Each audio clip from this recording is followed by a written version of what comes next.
Hello, Sean Briscoe here with CLSB Politics. So I was on the White Dudes for Harris phone call. It was fascinating. Um, it was last night, or I'm sorry, 7/29/24. I'm not sure when everyone's going to see this video. Uh, it was great. 3 hours long. They've had a huge lineup of individuals speaking. They had their own hat, which apparently they sold thousands of during the call, uh, which was great. Uh, they had a great core lineup, but then apparently people were just coming out of the woodwork, celebrities and politicians. They were like, I'll go on. I'm a white dude." It was awesome. Um, and what they talked about was really interesting. That you know, it's really easy to think that because of Trump and the GOP and all of the stuff that they do and talk about, who their voters what their voters tend to look like. And they tend to look like this, and that's not what makes up.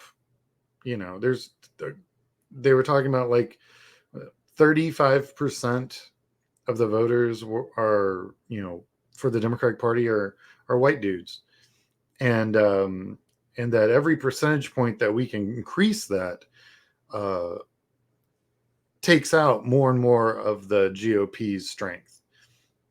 And they're not wrong. That's the math. That actually goes for every group. um, but yeah, it was really interesting. It's and being constantly identified, and it's I'm single. If I go out on a date and I get asked, because of what I look like, if politics does come up, I generally surprise people, uh, because I've been working in Democratic politics 25 years. In fact, I've used this as a weapon against the GOP. I have a friend who worked in a municipal for a municipal entity that got invited in Central Texas. That got invited to a GOP like meet and greet kind of fundraiser, kind of just lots of wine and cheese and nonsense. But it was a bunch of state house reps and a congressional elected that was there, and and it was a solid bit of driving for me to get there. And the whole time I'm constructing what kind of Republican do I want to be. And this was 2 years ago, so it was right before. No, it was right after, like 2 days after they had just released the leaked document about how they were going to rule on Dobbs and how they were going to get rid of Roe and all that. So it was really fascinating. So I walked into that room looking as I do. I mean, clean cut, tie, suit, the works. Oh, I'm wearing this shirt because I'll talk about this shirt in a minute. Um, so I ended up walking in and just kind of blending in as one does, and because I'm a numbers guy and I studied Central Texas quite a bit, I could talk about demographics, I could talk about economics and uh, voter turnout and things of that nature. So I could just talk about stuff they all talk about. It was great, but they were so angry with the Supreme Court because they were going to get rid of Roe, and they'd been raising money off of Roe since the 70s, so 50 years, $1 trillion, right?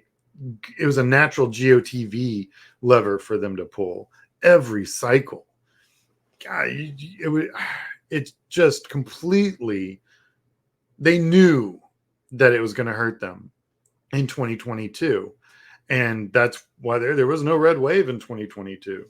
And I think Dobbs had a lot to do with that, and they did too. Also, it undercut their funding. I mean, the NRA just had all that foreign money pulled out of their bank, so they were really kind of floating around talking to rich white dudes trying to raise money. Anyway, so I've used my complexion for good. Uh, and, you do what you can.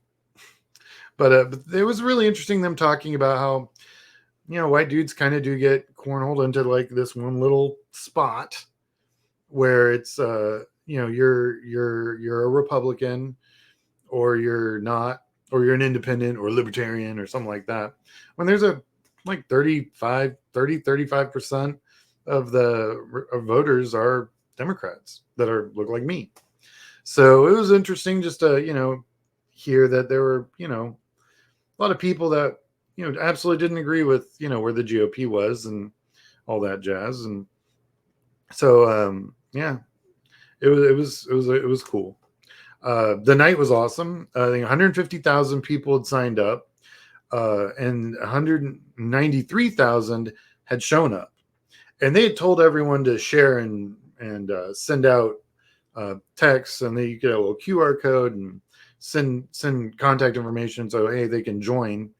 It was effectively a YouTube channel, so you could just sit and watch, which is what I did.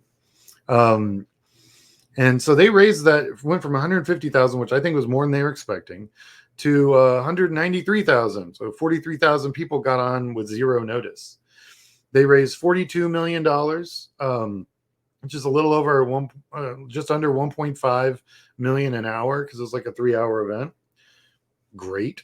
They managed to piss off Elon Musk, so they got kicked off of Twitter or X or whatever he's calling it these days, which is fine. I don't twit, so yeah, it was a good night. I'd say 100%. Our bona fides are we actually had the actual dude, Jeff Bridges. It was freaking awesome, and he just heard about that the day before, like that day, I think, according to what he said on the call. So that was amazing. And he was great, and he's the original dude. In fact, his friend sent him the link, said, "Hey man, this can't be white dudes for Harris if the original dude's not there. We gotta have some bona fides." So he definitely made us a lot more legit. And I'm a huge Star Wars fan. If you've been watching my videos and you don't know that, these are facts. And Mark Hamill was there. They had the Hamill. So, and he was great. And they got him to say, "I'm Luke Skywalker and I'm here to save you." It was awesome. Fanboy nerd time for me. Anyway, huge fan. And so it was great. I'm going to add the entire YouTube link so you guys can watch it. I'm going to add that in the description of this video. But all in all, I would say it was a great night. They raised a lot of money. One of the guys I was very, very impressed with, I just hadn't had a lot of experience listening to him yet, was Tim Waltz, the governor of Minnesota. I know he's in talks to run as VP. I'm very rarely surprised anymore, and I hate to say it, but 25 years listen to politicians, it takes a good bit. He surprised me. I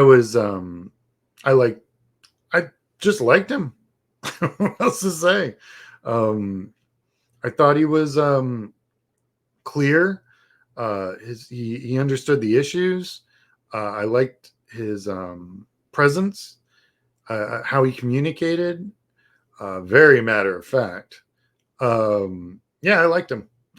And I really, like I said, I hadn't had a lot of opportunities to really listen to him without some talking head interrupting him every 30 seconds, but just to hear him speak at length with no teleprompter, nothing. Solid. That's all I gotta say. So if he does get the nod for VP, I got no problems with that. And I mean, so I've definitely put him in my top 3. But anyway, I've got a great quote. It's from the dude, Jeff Bridges. "You've got to take care of yourself on the path, not just when you cross the goal line, because don't forget, wherever you are, that's the goal line." Thank you, Mr. Bridges. So thank you for watching. Like and subscribe. If you'd like to support this channel, we're on PayPal. CLSB Politics allows us to upgrade our cameras, get better microphones, maybe a different background if you guys are getting bored with this. I do plan on doing some stuff outdoors. And it looks like I may be going to the field soon. So you're going to get a lot more outdoors. But yeah, thank you very much. And I hope everyone has a good day. And like I said, check out the the link in the description, and enjoy the show.